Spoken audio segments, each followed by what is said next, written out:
자, 하나님의 말씀은 신약 성경 누가복음 16장 25절에서 31절까지의 말씀을 나누도록 하겠습니다. 아브라함이 이르되 이에 너는 살았을 때에 좋은 것을 받았고 나사로는 고난을 받았으니 이것을 기억하라. 이제 그는 여기서 위로를 받고 너는 괴로움을 받느니라. 그뿐 아니라 너희와 우리 사이에 큰 구렁텅이가 놓여 있어 여기서 너희에게 건너가고자 하되 갈 수 없고 거기서 우리에게 건너올 수도 없게 하였느니라. 이르되 그러면 아버지여 구하노니 나사로를 내 아버지의 집에 보내소서. 내 형제 다섯이 있으니 그들에게 증언하게 하여 그들로 이 고통받는 곳에 오지 않게 하소서. 아브라함이 이르되 그들에게 모세와 선지자들이 있으니 그들에게 들을지니라. 이르되 그렇지 아니하니이다. 아버지 아브라함이여 만일 죽은 자에게서 그들에게 가는 자가 있으면 회개하리이다. 이르되 모세와 선지자들에게 듣지 아니하면 비록 죽은 자 가운데서 살아나는 자가 있을지라도 권함을 받지 아니하리라 하였다 하시니라. 아멘. 할렐루야. 오늘 주일 예배에 참석한 여러분 모두에게 하나님의 놀라운 은혜와 위로하심이 가득 넘치기를 주님의 이름으로 축복합니다. 오늘은 고집스런 마음을 길들입시다라고 하는 제목으로 여러분들과 말씀을 나누도록 하겠습니다. 오늘 본문의 말씀은 여러분들이 너무나 잘 아시는 그런 이야기입니다. 예수님께서 비유로 해주셨던 말씀이죠. 한 부자가 있습니다. 이 부자는 어떤 사람이었냐면 정말 그 모든 것을 다 누리고 사는 사람입니다. 자색 옷도 입고 고운 베옷을 입고 날마다 어떻게 지냈는가 호화롭게 즐기더라. 이렇게 본문에 나와 있습니다. 19절부터 나와 있습니다. 그런데 20절을 보니까 이 부자와는 전혀 완전 다른 쪽으로 대비되는 그런 한 사람이 나오는데 바로 나사로라고 하는 이름의 거지가 나옵니다. 이 나사로는 베다니의 나사로와는 다른 인물입니다. 베다니의 나사로는 죽었다가 예수님의 은혜로 살아난 사람이지만 여기서 나사로는 거지 나사로를 의미합니다. 그런데 이 나사로는 부자와는 달리 거지였고 가진 것이 아무것도 없는 사람이었습니다. 그리고 몸에는 병이 들어서 그 몸 전체가 이제 헌대투성이었었어요. 그리고 아무도 돌보는 사람이 없어서 그 부자의 대문 앞에 버려진 채로 부자들이 먹다가 그 상에서 떨어진 걸로 배를 채우려는 그런 사람, 바로 그 거지 나사로였습니다. 몸의 헌대가 얼마나 심했던지 개들이 와서 그 헌대를 핥았다라고 나와 있습니다. 그런데 이 부자나 거지에게나 거지 나사로에게나 공평하게 적용되는 것이 있었는데 그것은 뭐냐면 한 번 이 땅에 왔다가 누구나 다 한 번 다 죽게 된다는 것이지요. 두 사람의 죽음을 맞았습니다. 근데 두 사람이 간 곳이 너무나 달랐다라고 성경에서 말씀해 주고 있지요. 자, 22절에 보니까 그 거지가 죽었습니다. 그런데 천사에게 받들려서 어디로 가게 되는가? 아브라함의 품에 들어갔다라고 나옵니다. 아브라함의 품이라고 하는 것은 천국을 비유로 말하는 겁니다. 이 죽은 나사로가 천사에게 들려서 아브라함의 품에 천국에 가게 됐고, 자, 부자도 죽어서 장사가 됐습니다. 그런데 이 부자는 어디로 갔는가? 23절에 보니까 음부라고 하는 곳으로 가게 됩니다. 음부. 이 음부라고 하는 것은 하데, 원형의 하데스라고 하는 곳인데 죽은 자가 가게 되는 곳을 총칭해서 말하는 것입니다. 좁게는 요한계시록으로 나와 있지만 이제 완전히 심판받아 지옥에 가기 전에 잠깐 죽은 자들이 모이는 곳, 그런 곳으로도 우리가 이해할 수 있는데, 어쨌든 이 음부라고 하는 곳은 어떤 곳인가? 죽은 자들이 가는 곳인데 특별히 고통받고 있는 곳이라는 겁니다. 이 부자가 음부에 갔는데 고통을 받고 있어요. 그런데 그 부자가 눈을 들어보니까 누가 보이는 겁니까? 아브라함과 그의 품에 있는 나사로, 그 천국에서 평안하고 행복한 모습으로 살고 있는 나사로를 보게 되는 겁니다. 부자는 살아생전에 호화롭게 날마다 즐기며 좋은 것을 누리고 살았던 사람인데 죽고 나서 그는 음부에 가게 됐고, 나사로는 살아생전에 굉장히 힘들고 어렵게 살았던 거지였지만 죽어서는 천국에 가서 아브라함 품에서 평안과 행복을 누리며 살고 있었다는 거예요. 근데 이 부자가 음부에서 고통당하는 중에 하늘을 들어 눈을 보니까 그 나사로의 행복한 모습이 보이고 있는 겁니다. 그래서 이 부자가 얼마나 그곳에서 고통을 받으면서 갈증도 심하고 괴로웠던지 24절에 이렇게 말합니다. 불러 이르되 아버지 아브라함이여, 나를 긍휼히 여기사 나사로를 보내어 그 손가락 끝에 물을 찍어 내 혀를 서늘하게 하소서. 내가 이 불꽃 가운데 괴로워하나이다. 불꽃 가운데 고통당하고 있는 겁니다. 불꽃 가운데 왜 이 부자가 고통을 당할까요? 살아생전에 하나님 말씀대로 살지 않았기 때문에 하나님께서 그에 합당한 벌을 내리신 거죠. 그래서 불꽃 가운데 고통을 당하고 있는 겁니다. 여러분, 우리가 손이나 어디 몸의 신체 부위 조금만 대더라도 얼마나 아픕니까? 그런데 불꽃 가운데 들어가 있다는 거예요. 얼마나 괴롭겠습니까? 또 얼마나 여러분 고통 가운데 신음하고 진이 빠지고 하면 여러분 물도 먹고 싶은데 물도 없으니까 얼마나 괴롭겠습니까? 그래서 오죽했으면 이 불꽃을 꺼내달란 말도 못하고 그 아버지 아브라함에게 뭐라고 말하는 거예요? 나사로의 손끝에 물을 묻혀서 내 혓바닥에 떨어뜨려줘서 내 혀를 서늘하게 달라는 겁니다. 그 불꽃 가운데서 여러분 그 물 한 방울을 또 입술에 떨어진다고, 혀에 떨어진다고 얼마나 서늘해지겠냐는 거예요. 그만큼 괴로움 가운데 지금 절망 가운데 부탁하고 있다는 거예요. 근데 놀라운 것은 이 부자가 아브라함을 향하여 뭐라고 말하고 있습니까? 뭐라고 부르죠? 아버지 아브라함이여 라고 부릅니다. 아버지 아브라함이여. 아브라함은 믿음의 조상이죠. 믿음의 조상은 무엇을 말하는 겁니까? 지금이야 우리 모든 예수 그리스도를 믿는 우리 믿음의 조상이라고 여겨질 수 있지만 이 당시에는 어떤 의미였냐면 이스라엘 백성들이라는 겁니다. 이스라엘 백성들의 조상. 즉 이 부자는 어떤 사람이었는 걸 알 수 있는 거예요? 하나님의 백성인 이스라엘 민족 가운데 속한 사람이었다는 겁니다. 그런데 여기서 우리가 알 수 있는 중요한 것 하나가, 내가 하나님의 아브라함의 조상의 후손이라고 해서 누구나 다 구원받을 수 있다 없다? 없다는 겁니다. 예수님을 잘 믿고 그 하나님 뜻 온전히 순종하는 살아있는 믿음의 사람이 구원받게 되는 것이지, 자기는 하나님 말씀대로 살지도 않고 예수님을 잘 믿지도 않는데 우리 부모님이 신앙생활 했으니까 나도 그 부모님 따라 천국 갈 수 있겠지, 우리 민족이 하나님을 믿는 민족이니까 나도 갈 수 있겠지라고 생각하면 큰 오산이라는 겁니다. 이 부자도 이스라엘 민족이었습니다. 하나님 택한 백성이었지만 그가 예수님을 믿지 않고 하나님 말씀대로 살지 않는 죽은 믿음을 갖고 있다가 어디로 가게 됐다고요? 지옥에 가게 됐다는 겁니다. 그래서 불꽃 가운데 괴로워하면서 천국에 있는 나사로에게 손끝에 물을 찍고 자기 혀를 서늘하게 달라고 지금 부탁하고 있는 거예요. 그러면서 이제 오늘 본문이 시작됩니다. 25절에 아브라함이 말합니다.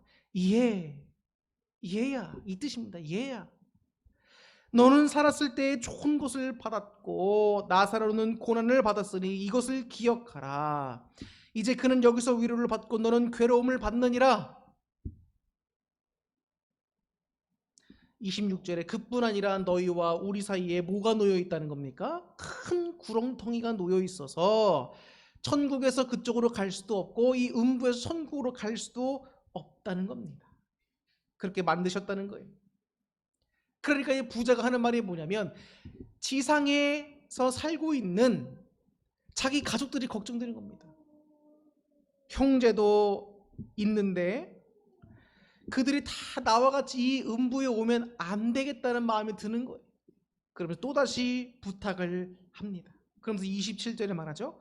이르되 그러면 아버지여 구하노니 나사로를 내 아버지 집에 보내소서. 죽은 나사로를 살려서 자기가 살았던 생전의 집에, 그 아버지 집에 보내달라는 겁니다. 왜 보내달라는 겁니까?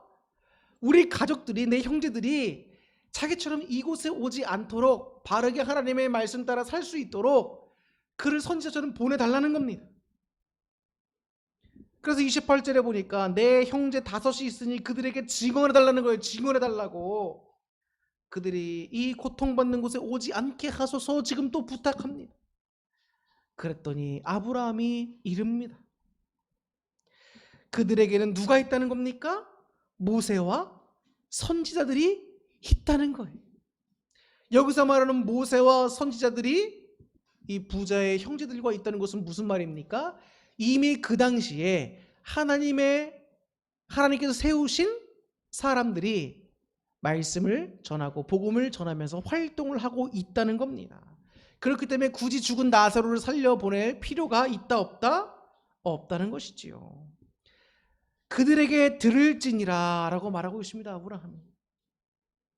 그러니까 부자가 말하죠.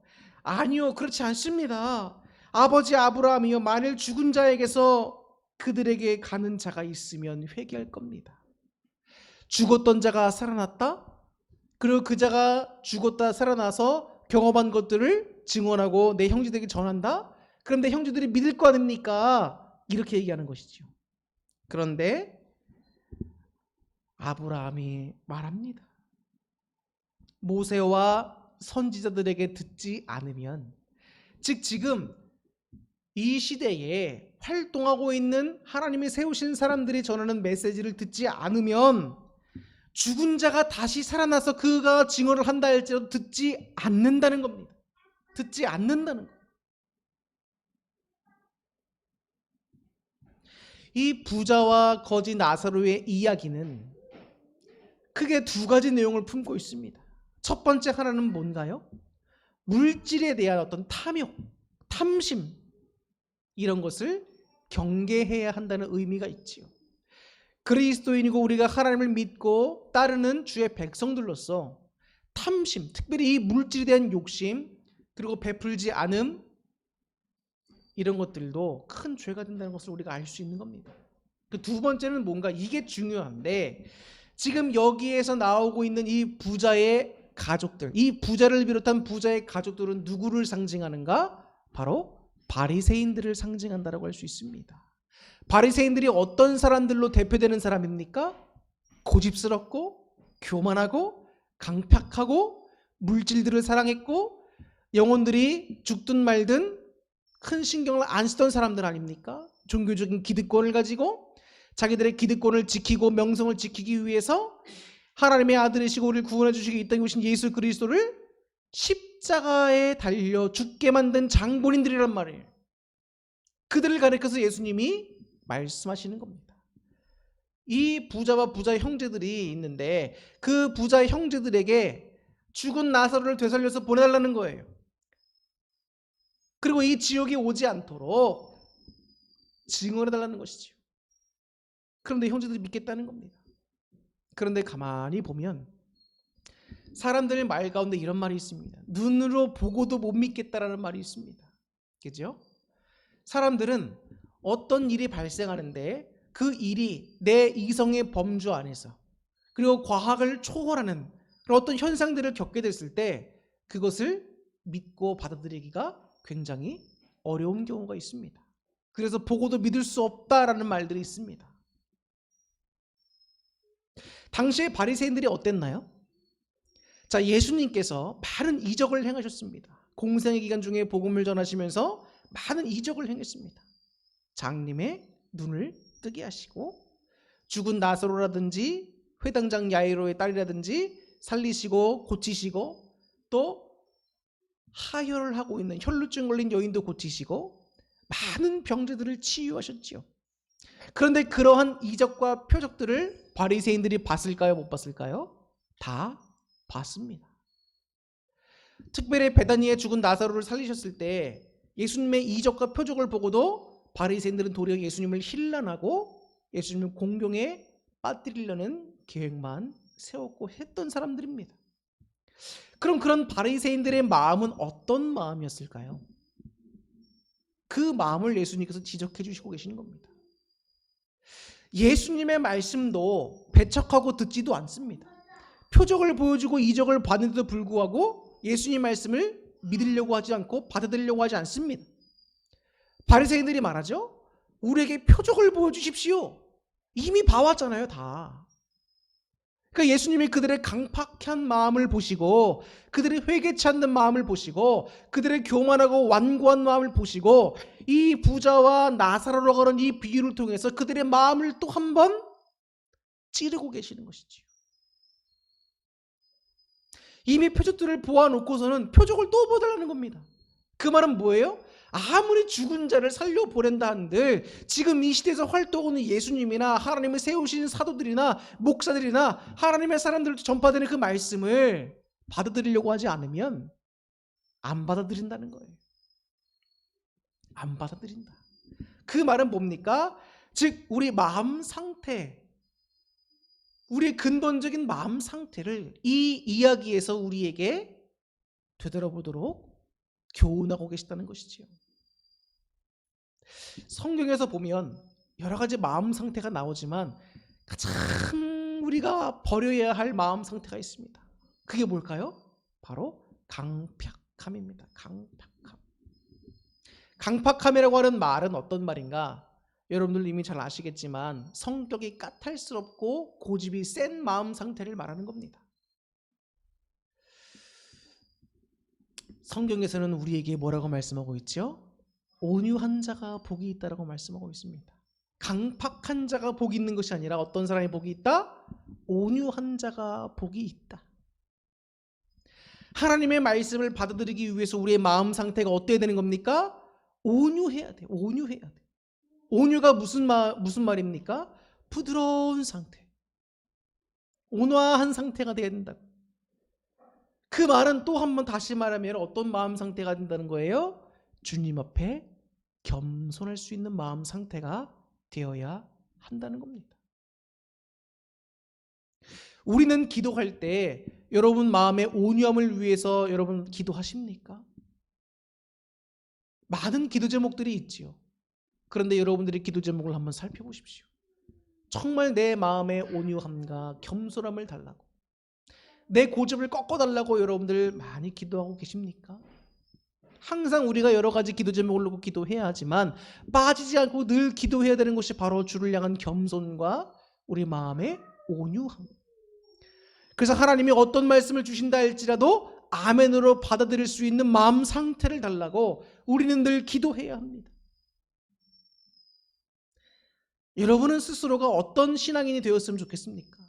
주님 앞에서 고집 있고 까탈스럽게 굴면서 하나님의 말씀을 바리새인들처럼 튕겨내고 표정만 보여달라고 하고 앉아있고 내 기도에 응답 조금이라도 내 뜻대로 안 해준다면 하나님은 안 계시다고 하고 있고 불평불만하고 인내하지 못하고 혹시 그러고 있지는 않습니까? 우리의 마음 상태를 오늘 이 말씀에 비추어서 한번 잘 점검해 보시기 바랍니다. 여러분과 관계를 맺고 있는 사람이 여러분에게 강팍한 마음으로 늘 여러분들을 대한다고 생각해 보십시오. 성격이 까탈스럽고 고집이 세가지고 고집불통으로 행하고 무슨 얘기를 해도 통 하나 들어먹으려고 하지도 않고 항상 어떤 모임 가운데 있든지 그 모임을 해치고, 여러분 그런 사람들과 여러분 있을 때 여러분의 마음이 어떤가요? 굉장히 힘들고 불편하고 괴롭고 하지요? 근데 우리의 그런 고집스럽고 강팍한 마음을 하나님이 늘 보신다고 생각해 보십시오. 하나님이 저와 여러분 한두 사람만 상대하시는 게 아니잖아요. 모든 인류를 바라보시고 계십니다. 모든 하나님의 백성을 바라보고 계십니다. 하나님이 먹이시고 입히시고 여러분들 훈련시키시고 다듬어가고 계시는데 그 하나님의 훈련 과정이 어렵고 힘들다고 아유 못하겠다, 나는 원래 이렇게 하나님 만드셨으니까 나는 죄가 없다, 내 성격대로 내 고집대로 살련다 라고 한다고 한다면 하나님께서 우리를 보실 때 어떤 마음이 드시겠습니까? 저는 하나님께 기도합니다. 저도 못하는 것이 많아서 하나님께 늘 죄송한 면이 많습니다. 그럼에도 불구하고 나를 온전케 하실 예수님으로 의지한다고 기도하면서 하나님의 마음을 정말 시원케 드릴 수 있는 주의 종이 되게 해달라고, 신앙인이 되게 해달라고, 하나님의 자녀가 되게 해달라고 기도합니다. 자신을 부인하고 내게 주어진 십자가를 지고 예수 그리스도를 따라가려면 우리의 고집이 날마다 여러분 길들여지고 죽어져 나가야 합니다. 언제까지 여러분 어린아이처럼 자기 고집대로 사시겠습니까?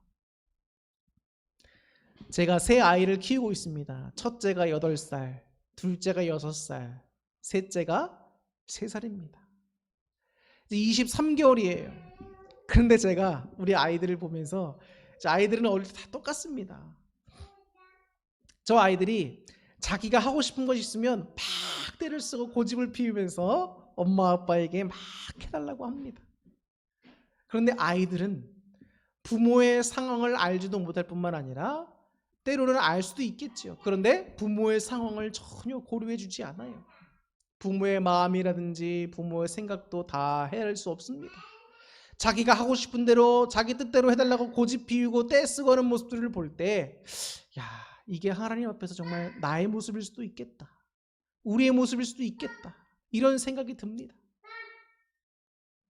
사람이 철이 들면 자기가 하고 싶은 대로 다 할 수 없다는 것을 알고 마음과 행동 자세를 고쳐나가죠.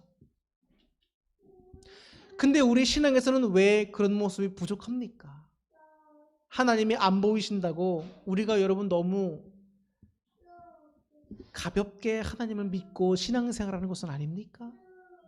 하나님은 여러분 우리의 아버지시면서 우리의 주인 되시면서 우리의 창조 되시고 모든 것의 신 되시는 그런 정말 절대자이신 주님을 우리가 섬기고 있는 겁니다.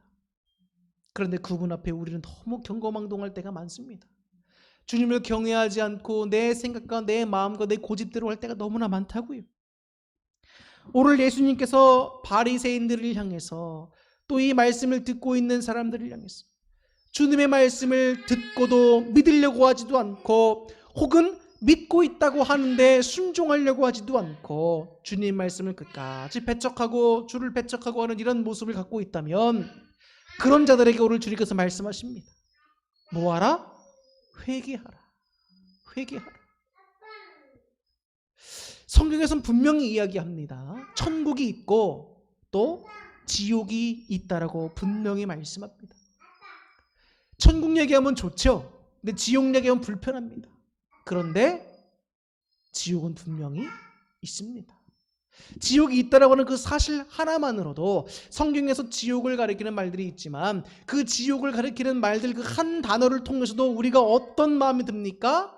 경각심을 갖게 됩니다. 경각심. 저는 이것이 큰 은혜라고 생각해요. 내 자신을 돌아보고 하나님 말씀에 비추고 나의 신앙을 점검해 나가고 내 고집을 내려놓고 길들여 나가는 그런 모습들이 있어야 한다는 것이지요. 얼마나 감사한지 모릅니다. 그러면서 또 한 번 깨닫게 되는 것은 예수 그리스도의 그 보혈의 용서의 은혜가 얼마나 큰 은혜인가를 다시 한번 깨닫게 됩니다. 예수님의 그 보혈의 피를 통한 죄사함의 용서의 은혜가 없다면 우리에게 정말 무슨 소망이 있겠습니까? 아무 소망이 없는 거예요. 하나님과의 관계 회복도 될 수가 없을 뿐만 아니라 천국에 대한 소망도 꿈꿀 수가 없고 그저 우리가 알게 모르게 영적인 죄 가운데 빠지고 주님께 짓는 죄 가운데 빠져서 결국은 다 죽고 고통 가운데 몸부림칠 수밖에 없는 우리의 모습, 우리들입니다. 그런 우리를 하나님이 사랑하셨다. 죄인임에도 불구하고 사랑하셨다고 나와 있어요. 로마서 5장 8절에 증언하지 않습니까? 우리가 아직 죄인 되었을 때에, 그 말은 뭡니까? 우리는 죄인이라는 거예요. 죄인. 근데 그런 죄인인 우리를 위해서 하나님의 예수 그리스도 자신의 외아들을 이 땅에 보내주셨다는 겁니다. 십자가에 달리셔서 보혈을 흘려주셨고 우리의 모든 죄들을 씻겨주셔서 우리를 살 수 있게 해주셨다는 거예요. 근데 그 이유가 무엇인가? 우리를 향한 사랑하시는 마음, 그 사랑 때문이었다고 얘기하는 거예요. 그렇기 때문에 예수 그리스도의 십자가 사건, 즉 예수님이 이 땅에 오심은 하나님이 우리를 사랑하고 계시다는 결정적인 증거라는 겁니다. 증거. 하나님이 그 사랑이 여러분 오늘도 우리를 살게 하시고 우리의 모든 죄를 씻겨 주시고 하나님 말씀대로 살 수 있는 기회를 주고 계시는 겁니다. 기회. 기도가 혹시 안 되시는 분 계십니까? 신앙생활을 답답하기만 하고 하나님과 소통이 잘 안 된다고 느끼시는 분들 계십니까? 그러면 여러분 철저하게 회개하십시오. 하나님 앞에 철저하게 회개하십시오. 내가 뭘 그렇게 잘못했습니까? 하지 말고 하나님 정말 저의 모든 죄를 사해 주십시오. 제가 뉘우치는 마음으로 나갑니다. 기억나지 않는 것은 기억나게 하시고 주님께 회개함으로 내 심령이 새롭게 변화되고 하나님과 화목한 관계를 누리고 주님의 말씀을 듣게 하소서. 여러분 기도하며 나가세요. 정말 철저히 회개하며 나아갈 때 하나님이 그 영혼을 기뻐하시고 그 영혼과 긴밀한 관계를 맺어주십니다. 그럴 때 여러분 막혀있던 기도의 담이 허물어지고 신앙의 답답함의 주님과의 소통함을 통해서 해결되어 나가게 되고 여러분들이 어제 갖고 있던 문제들도 능히 이길 수 있는 힘을 하나님으로부터 공급받게 됩니다. 내 안에 계신 성령님이 강권적으로 역사하시게 되고 그 역사하시면 내가 순종할 수 있는 마음 상태가 이루어지는 것입니다. 그래서 기도가 중요한 것이고 그 기도 가운데 회개가 그만큼 중요한 것이고 또 오늘 여러분들에게 이 말씀을 드린 중요한 포인트가 뭡니까? 우리의 고집을 모아자는 거예요. 길들여 나가자는 겁니다. 길들여 나가자. 나는 하나님께서 이대로 만드셨다. 내 책임이 아니다. 나는 이대로 살련다. 내 뜻대로 내 고집대로 살련다. 여러분 그러면 책망받았던 바리새인의 모습과 뭐가 다르겠습니까?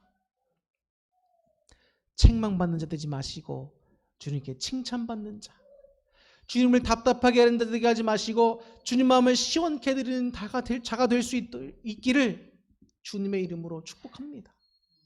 여러분의 마음이 온유하기 위해서 기도하시고 여러분의 마음이 겸손케 되기 위해 기도하시고 주를 경외하기 위해서 기도하시고 특별히 여러분들의 삶의 여러 가지 모습 가운데 또 심령 상태 근본적인 것 가운데 하나님께 회개할 것은 철저하게 회개하시고 하나님과 바른 관계를 맺음 가운데 풍요로운 은혜들을 마음껏 누리실 수 있기를 주님의 이름으로 축원합니다. 여러분의 고집들 믿음 안에서 신앙으로 성령님의 인도하심 따라 잘 길들여져 나가서 하나님께서 귀하게 쓰시는 여러분들 될 수 있기를 다시 한번 축복합니다. 기도하겠습니다.